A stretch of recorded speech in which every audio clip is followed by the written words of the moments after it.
Welcome to the Big E Breakdown, another week of talking Colonel football, our weekly preview series of the Colonels. Got Greg Stoudemire, Jim Tyree, I'm Wes Chandler. Thanks so much for watching us here on YouTube and Colonel All Access as well. Guys, coming off a 20-10 win over Houston Christian in the first game at RKS this year. Before we talk about Marshall, go to Marshall this weekend. Let's recap that Houston Christian game. It was kind of ugly at times, but again, we said it in our post game. You'll take a win any way you can get it at this level. Yeah, I mean, defense does it again, scores. Offense can't get anything going again. It's same script, and maybe you can survive when you get a pick six or a fumble recovery, but we can't continue that way all year. And let's hope that this immaturity on the offensive line turns into improvement. I'm still waiting, but I'm concerned. I'll be very honest. I'm concerned about the offense. I'm in the same boat. There's tons of questions I still have. Um, I hope that the ramp up is fairly swift. Um, when we started the season, we said you kind of got to throw the Marshall game out. Well, Missouri State made us put it right back into the mix again. I think Marshall is very much like EKU. They have questions on offense. Their defense is pretty solid. So I think this is very much a mirror game. Now, the thing we don't know is what level Marshall can actually play to after getting trounced by Georgia and then the upset by Missouri State. But can they play like an FBS level team and one that was, they, of course, had questions coming in because of all the turnover. That's the game you play in college football now. Your coach moves on. You don't have enough players to even play a bowl game. So you're going to bring in a whole lot of new faces. How does that affect you? And we've seen it not only affect Marshall that way, we've seen it affect EKU. We saw it affect Houston Christian. I mean, it seems Louisville had a lot of new faces. Of course, we know what happened in that game. But that's the game. That's the game of college football now. From year to year, you can't tell the players without a program. There's more movement in college than there is in the NFL. So, we don't want to get off in this tangent deeply, but do we have to go to some kind of contract? Because this moving around, and there are like three or four guys on the Marshall team that left Marshall, did not play there in 24. They've come back. Yeah. So it's ping pong, ping pong. And it's not just them. You see it all over college football. Let's get back though, guys, to EKU. And the biggest concern, in my opinion, is the third down efficiency. The only records I can get that I can verify go back to 2002 or 2003, but I've never found a worse game percentage wise on third down conversion than Houston Christian, one of 16. And I broke it down, I think I sent it to you guys. I broke it down when they're third and four, third and three, third and two, third and one, and they were 0 for 9 on 4 yards or less. The protection's not good. How much of this is on Burkett? How much of it's on the offensive line, the wide receivers? Walt Wells will say in Walt's World, our pregame segment with him, that sometimes the receivers didn't run the right routes. Sometimes Burkett didn't find them when they were open. And then obviously the protection broke down at times, forcing him to move out of the pocket a little bit more than I think he really wants to. Well, I tend to go over to the offensive line with my concerns, and the reason I do that is because on third and one, third and two, I remember 2020 and 2021 when this team couldn't get a yard on third and one, second and one, when they really struggled to be able to pick up those third and really short third downs. And I think we saw a little bit of that against Houston Christian. Even when they tried to run the football, they still were not able to pick up a yard when you need a yard.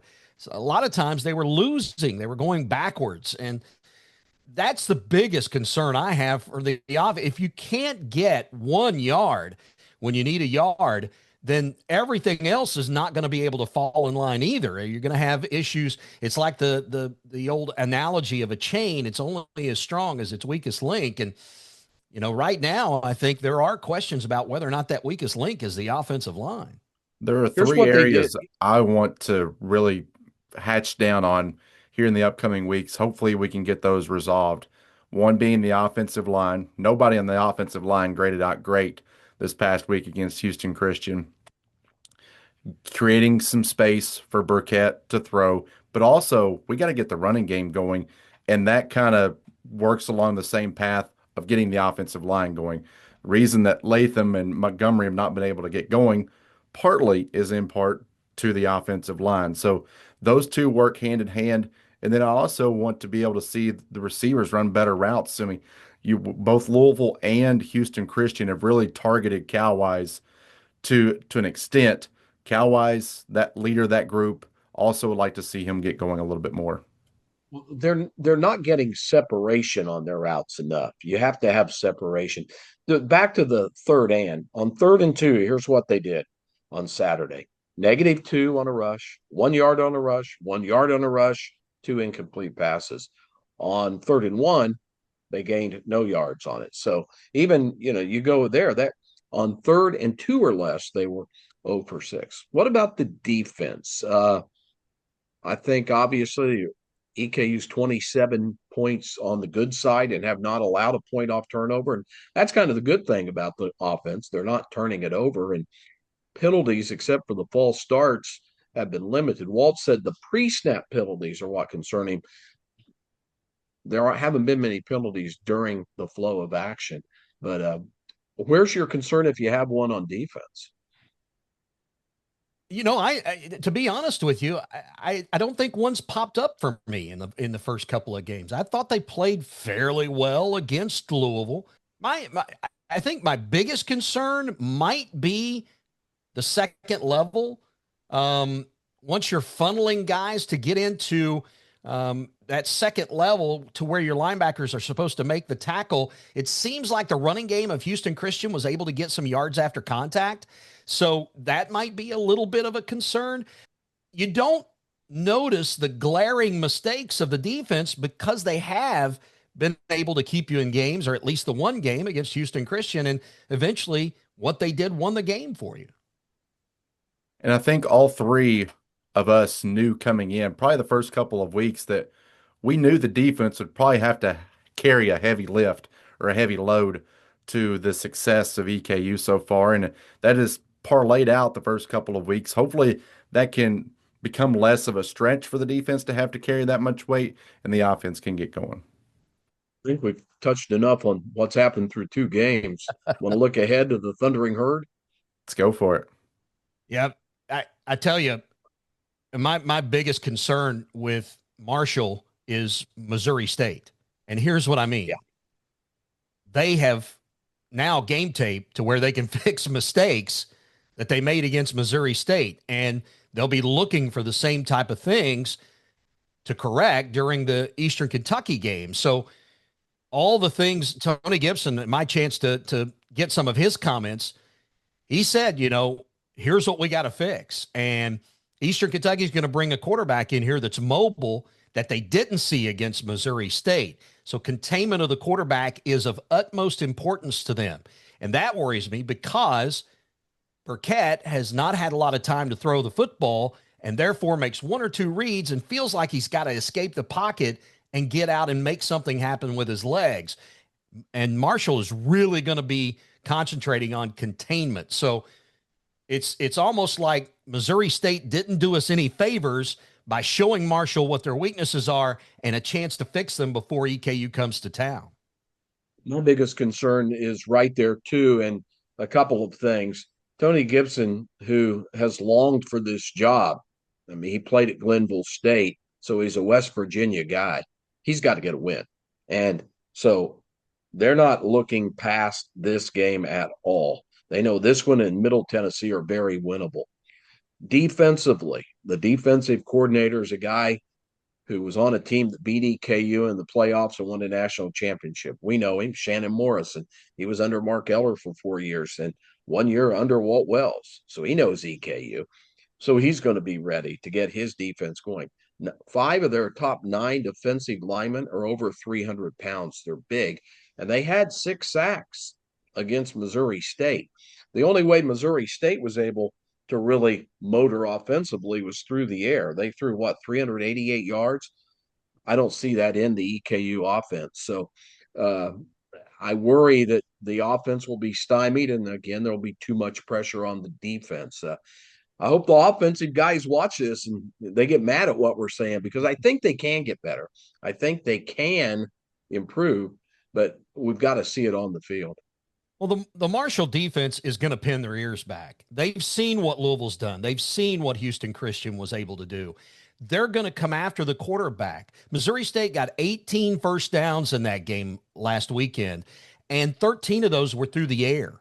And I just feel like their defensive game plan is, all right, if we're going to be weak on the backside, let's cut down the time that the quarterback has to throw the football. So they're really going to, I think, mix up a lot of blitz. They're going to see a lot of pressure coming after Burkett. And again, against Houston Christian, he just didn't have a lot of time to throw the football, only able to go through a couple of progressions before he felt like he had to get out. So can your offensive line give Burkett a little bit more time to throw the football? I think that's a massive question for this game on Saturday. But where their passing worked was not stretching the field as much as it was screen game pass action.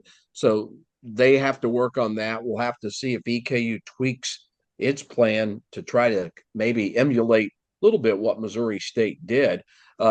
Walt also will told me, and you'll hear it in our pregame, that they use a stack 3-3 defense. It's a little different than most. However, EKU saw a little bit of that against Houston Christian, so they should be a little bit versed on it. That's a little bit above my pay grade, Jim, as far as defense. But Me I'm too. worried that the Marshall defense will play a lot better. I mean, the coach told you when you were part of the press conference that I mean, he thinks they should have won the game. They left opportunities out there. They were the better team, except, and this is what football is all about. We didn't make this play, didn't make this play, had a certain number of breakdowns, and he could probably count the number of plays on his hand that would have totally turned that game around. Yeah, that stack 3-3 is meant to funnel guys. And when you run the screen game and you're trying to get out into the flat, you're going a little east-west before you get north-south. Those guys have to have a lot of speed to be able to cover sideline to sideline. And I just didn't see it in what I watched in the Missouri State game. It looked like they were late getting to plays. And once they were able to get to plays, they weren't able to make tackles. And Tony Gibson said in the press conference, we've got to tackle better. We've got to wrap guys up. That was a big issue in the first two games. So that's something he's going to be working on in practice this week. Again, it's all the perfect storm. The first two opponents show Marshall exactly what they need to work on. They're going to work on it before EKU comes to town. And you got to think they're at least going to try to improve a little bit on what they were able to do the first 2 weeks. Well, Walt Wells told the team earlier this week in practice, after one of the practices earlier in the week there at the end, he said, we're going to go into this game expecting to win and not just get our check. He said, the Louisville game, we just got our check. We didn't show up. So they have that mindset of going there expecting to win against a Marshall team that's maybe underperformed a little bit the first two weeks. And you get this one, guys, and all of a sudden that confidence is there for a very dangerous West Georgia team. You don't want to look ahead, but that would be certainly a good confidence boost to head into West Georgia. Not going to be easy. I mean, the Bowling Greens only come along, or the Miamis every so often, but we'll see what happens. You know, Jim, Wes hadn't said much. He's probably still thinking about his tough trivia questions he asked us in our Colonel Game Day segment. I've already got it mapped out, guys. Oh, I'm Yeah, sure what the is it? 117 answers over 17 seasons of who was able to touch the 50-yard line with their fingertips when they set down for the next play. I mean, come on, man. I'm going to Randy Moss. Come on, man. Come on, man. I thought that's Chris Carter. Multi-level, multi-level guy. Right. Hey, no matter what happens on Saturday, I just don't get the feeling that we're going to see the same thing that happened the last time these two teams met in 2020, when Marshall just absolutely steamrolled the Colonels 59-0. I don't think that's going to happen. I just don't think the talent is on this Marshall team that they had in 2020. Doc Holliday had it rolling there for a while. And then, the bad thing that happened was Charles Huff, he got a 10-win season this past season, took off before the bowl game. The transfer portal gets filled up. They don't have enough players to even play in the bowl game. And you have to basically rebuild. So I don't think they have the same type of talent that they had in that 2020 season. So I think the Colonel fans can kind of let out a little bit of a breath. I'm about 90% sure that we probably won't see that type of score again in this game on Saturday. Can you believe they've had 32 different head coaches at Marshall? That's a lot. That's a Well, it's lot. always And been a Jim stepping Donnan, stone, really, hasn't it? well, Jim Donnan was the guy that really got him to the Yeah. top of the FCS, and then he got the Georgia job, right? And Yeah. yeah, it is, and it's been a stepping stone for a lot of great announcers. Woody Durham's son, Wes, came through there, but they've got a great one in Steve Cotton. I tell you what, he is as good as it gets at the G5 level and maybe above. And we'll talk to him on Colonel Game Day. I think he wants to talk to us as well. They always, I don't know that the fans treat the EKU players very well down there. That's what fans are all about, but we get treated well there, right? Yeah, we do. Oh, absolutely. Yeah. I was going to try to talk you guys into doing the Fat Patties thing before the game. I think if we get there early enough, it's Fat Patty time. That is one of the best restaurants on the college scene. Didn't we Fat do that after Patties. That's not 2020? No, I don't think we did because of COVID. I don't think that we were. Okay. I think that was very, very limited in We what ate we somewhere after the 2020 we game. yeah. No. Yeah, that was Jim wasn't on probation for post game food then. He was, but that was a mark against him. And then it just kind of steamrolled. He gets mad when we talk And about I his get food thrown under the choices. bus for guilt by association. No, absolutely. you get thrown under a bus for taking us 25 minutes through a mall parking lot to eat a hamburger that's over double the price it should be and a weak milkshake that's overpriced. Got to You get a know me, bank I'm loan to go cheap. to West's I'm restaurant. a simple guy. Give me a grilled cheese and a water. Let's go. Oh man. All right, you guys ready for the question of the day? Yes. And by the All way, right. folks, this is not the trivia question. I Yeah, mean, this is this not the trivia comes from question. somebody else. Yeah, this is not West created. All right, if you want to join part of the Big E breakdown, you can email your question to ekusportsnet@gmail.com, and we'll try our best to answer it for you on next week's show. This one is kind of creative, and I like it. Comes from Will. If you could bring back one EKU player in his prime and put on the current team, who would it be? Elroy Harris. That was the first name that came into mind. Yeah, but there's a couple others that popped in right behind it. Jeremiah Bell, Yeah. Myron Guyton. I mean, there's a couple. I tend to float toward the defense just as we've had the conversation. I just love defense, so I'm a defensive kind of guy. But yeah, the first name that popped in was Elroy Harris, followed by the other two, and then Marcus Thomas. Yeah. I mean, I would love to have a great offensive lineman, but if you could give me, I'd need more than one there, impact player. Elroy, I don't think they let him. I don't know if maybe they outlawed the backflip, but maybe I don't know if it's back in now or not. But Not a lot of guys can do it. backflip. Yeah. But remember, you couldn't do it with draw a flag. So I didn't draw a flag on him though. He was. Coaches kind of put the kibosh on that too, because if you didn't land it, there was a real good chance you could hurt yourself. Yeah. Mm-hmm. Or fumble the ball like a certain player. You think how much of what if do you think Houston Christian had on that plane ride back home? Oh, I mean, ton. More than the amount of luggage on that plane. Let's admit it. If we were the Houston Christian announcers, would we be saying we should have won that game? Absolutely. I think 1,000%. so. Yeah. We're the EKU announcers, and we're saying they should have won that game. I mean, it's pretty simple. They missed a field goal late. They had the fumble before he crosses the goal line. It's easily a tied game with time left, and who knows what could happen. Yeah. Taunting. They had a stupid would have been fourth penalty. down. Yeah. Yeah. Yeah. A lot of what ifs, but EKU will certainly take it. Well, guys, our pregame coverage begins at 5 o'clock with Colonel Game Day. Then our Kentucky Transportation pregame show will get underway at 5:30. Kickoff shortly at 6 o'clock. Maybe we'll make the Fat Patties trip before the game.